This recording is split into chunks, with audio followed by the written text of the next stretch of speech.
Greetings students. Today we are going to learn about one of USA's leading consumer goods company, Procter and Gamble. Let us know this company in a much better way.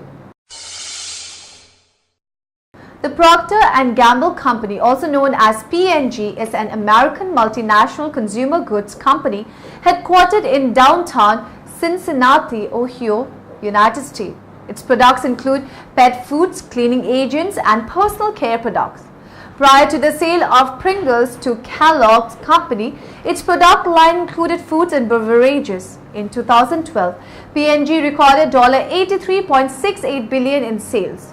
Fortune magazine awarded P&G a top spot on its list of global top companies for leaders and ranked the company at 15th place of the world's most admired companies list. Chief Executive magazine named P&G the best overall company for leadership development in its list of the 40 best companies for leaders.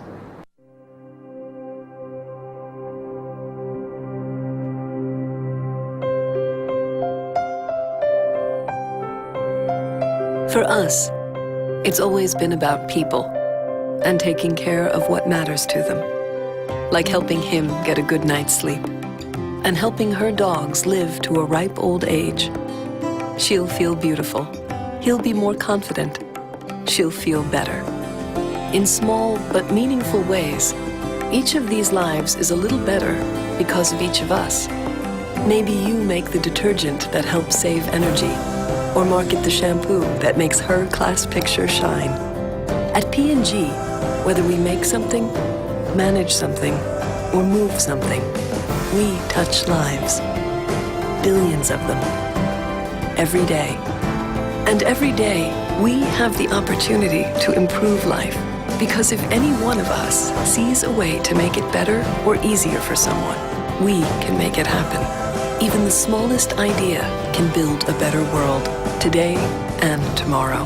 Whether it's a powerful scrub, a healthy smile, a quicker picker-upper, a fresher look, a different way to clean, or a clean drink of water for the very first time.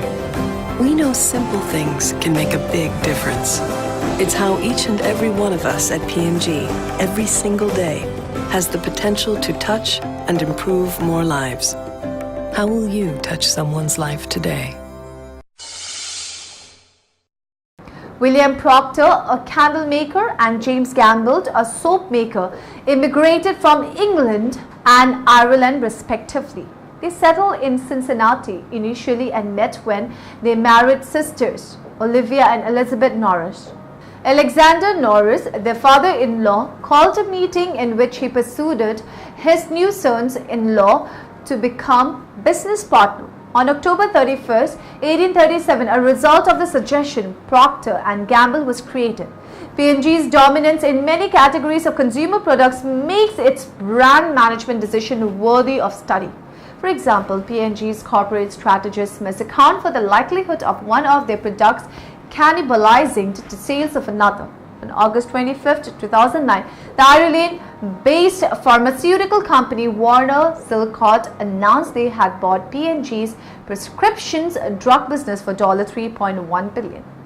P&G exited the food business in 2012 when it sold its Pringles snack food business to Kellogg's for $2.75 billion after the $2.35 billion deal with pharmaceutical Diamond Foods fell short. The company had previously sold Jif peanut butter and Folgers coffee in separate transactions to Smuggers. Procter and Gamble was a Tier 1 sponsor of London's 2012 Olympic Games and sponsored 150 athletics. As of July 1, 2011, the company's structure is categorized into two global business units, with each one further divided into business segments according to the company's 2011 annual report. Dimitri Panayotopoulos is Vice Chairman of Global Business Unit, Beauty Segment, Grooming Segment, Healthcare Segment, Snacks and Pet Segment, Fabric Care and Home Care Segment, Baby Care and Family Home Care Segment,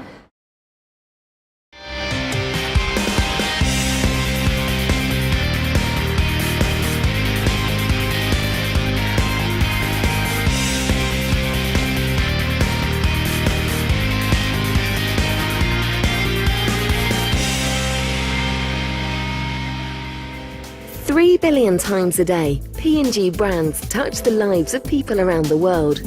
The company has one of the largest and strongest portfolios of trusted quality brands, including Pampers, Pantene, Fairy, Head & Shoulders, Gillette and Pringles.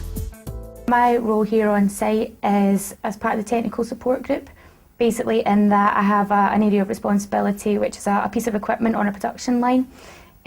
My aim is to drive performance-related results, really, where you're improving efficiency of the production line, increasing production, so that essentially at the end of the day we can provide more units in the same amount of time. The production line that I work on will work with a range of up to 40 to 45 different products, all of which will have to be packaged through my machine.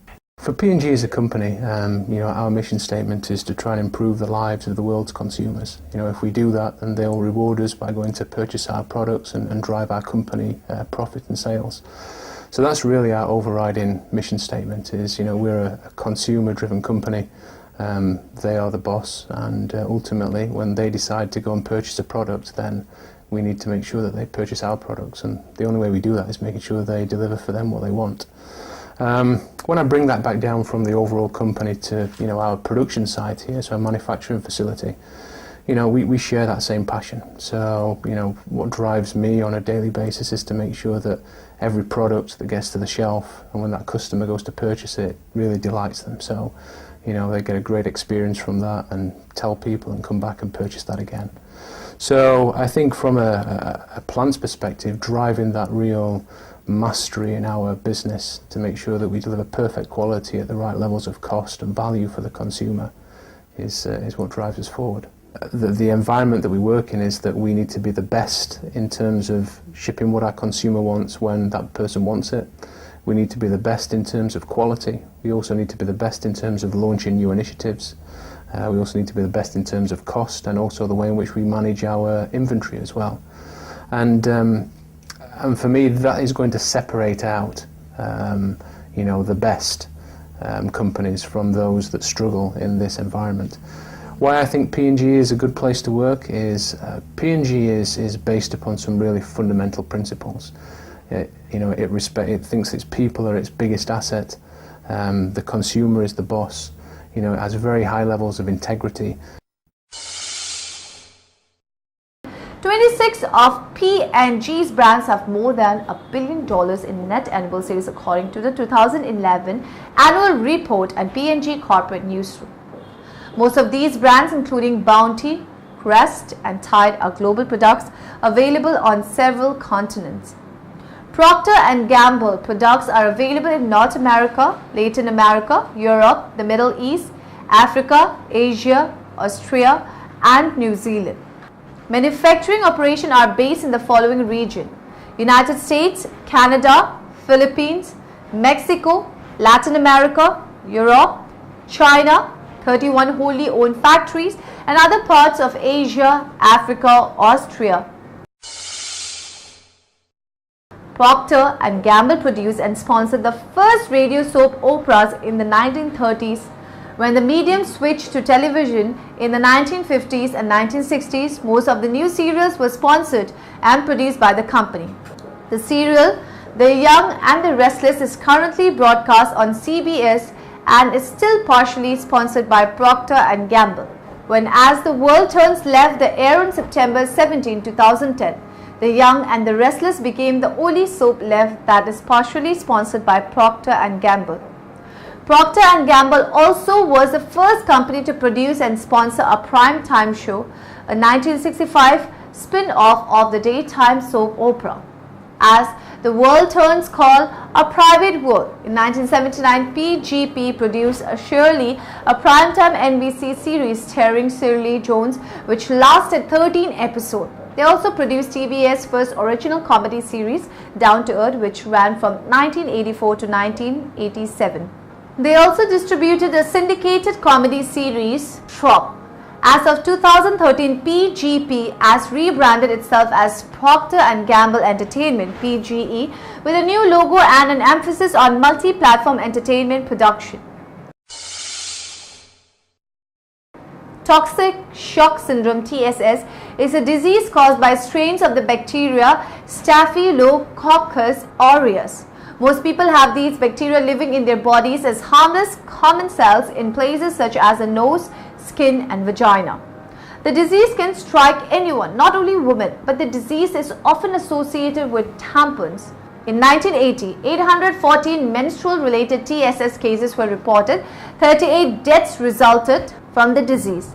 The majority of women in these cases were documented as using super-absorbent synthetic tampons, particularly the Rely tampon created by Procter and Gamble. The Rely tampon was so super-absorbent that one by itself could in fact hold one woman's entire menstrual period flow.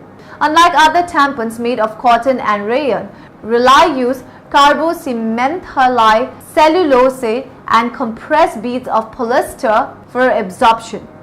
In the summer of 1980, the Center for Disease Control released a report explaining how these bacterial mechanisms were leading to TSS.